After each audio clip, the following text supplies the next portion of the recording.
رسول اللہ صلی اللہ علیہ وسلم نے فرمایا من لازم الاستغفار جعل اللہ له من كل هم فرجا ومن كل ضيق مخرجا ورزقه من حيث لا يحتسب۔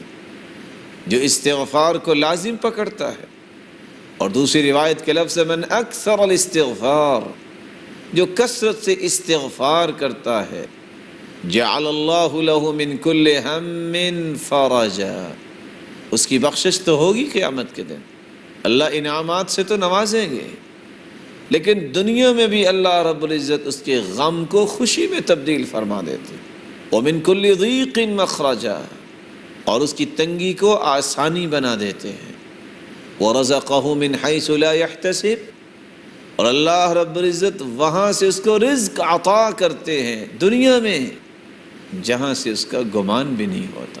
اور قرآن مجید میں اللہ رب العزت اس لیے فرماتے ہیں نوح علیہ السلام کی حکایت کرتے ہوئے فَقُلْتُ اسْتَغْفِرُوا رَبَّكُمْ إِنَّهُ كَانَ غَفَّارًا يُرْسِلِ السَّمَاءَ عَلَيْكُمْ مِدْرَارًا وَيُمْدِدْكُمْ بِأَمْوَالٍ وَبَنِينَ وَيَجْعَلْ لَكُمْ جَنَّاتٍ وَيَجْعَلْ لَكُمْ أَنْهَارًا مَا لَكُمْ لَا تَرْجُونَ لِلَّهِ وَقَارًا۔ تم استغفار کر لو، اللہ رب العزت تمہارے گناہوں کو معاف فرما دیں گے۔ یرسل السماء علیکم مدرارا، یہ پانی انسانی زندگی کا راز ہے، تم پہ موسلا دھار بارشیں اللہ برسائیں گے۔ وَيُمْدِدْكُمْ بِأَمْوَالٍ، تم مال و دولت کی قلت کی شکایت کرتے ہو، استغفار کر لو، اللہ رب العزت تمہیں مال و دولت میں فراوانی عطا فرمائیں گے۔ وَبَنِينَ، تم اولاد کی نعمت کو ترستے ہو، استغفار کر لو، اللہ تمہیں اولاد کی نعمت سے نواز دیں گے۔ وَيَجْعَلْ لَكُمْ جَنَّاتٍ، تم پھلوں سے ترستے ہو، اللہ تمہیں باغات کا مالک بنا دے گا۔ وَيَجْعَلْ لَكُمْ أَنْهَارًا، تم پانی کی بوند بوند سے ترستے ہو، اللہ رب العزت تو تمہارے لیے نہریں جاری کر دے گے، نہروں کا بندوبست فرما دیں گے۔ وَيَجْعَلْ لَكُمْ جَنَّاتٍ وَيَجْعَلْ لَكُمْ أَنْهَارًا مَا لَكُمْ لَا تَرْجُونَ لِلَّهِ وَقَارًا، اور تمہیں کیا ہو گیا ہے پھر بھی تم اللہ رب العزت کے وقار کو نہیں سمجھتے؟ مَا لَكُمْ لَا تَرْجُونَ لِلَّهِ وَقَارًا۔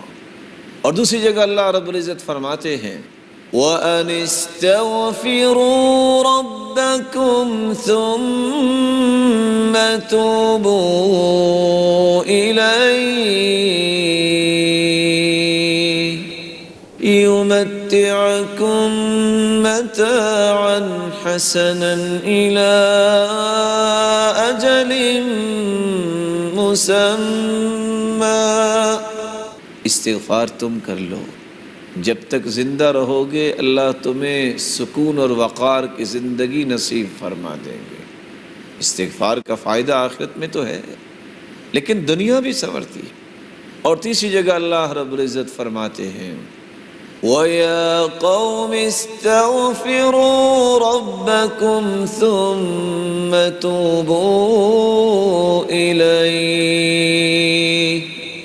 يُرْسِلِ السَّمَاءَ عَلَيْكُمْ مِدْرَارًا وَيَزِدْكُمْ قُوَّةً إِلَىٰ قُوَّتِكُمْ وَلَا تَتَوَلَّوْا مُجْرِمِينَ۔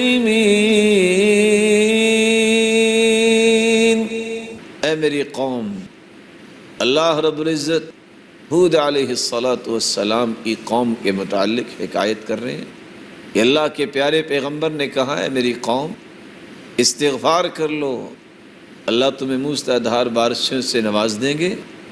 وَيَزِدْكُمْ قُوَّةً إِلَىٰ قُوَّتِكُمْ، تم اگر کوئی کمزوری محسوس کرتے ہو تو تمہاری کمزوریوں کو اللہ قوتوں میں تبدیل فرما دیں گے۔ وَيَزِدْكُمْ قُوَّةً إِلَىٰ قُوَّتِكُمْ، کسی کے پاس مالی کمزوری ہے، خاندانی کمزوری ہے، ملی کمزوری ہے، ان تمام کمزوریوں کو اللہ رب العزت قوتوں میں تبدیل فرما دیں گے۔ جب انسان استغفار کرتا ہے تو یہ اس کو انعام ملتا ہے، اور یہ انعام دنیا میں ہی ملتا ہے، آخرت تو بہتر ہوگی۔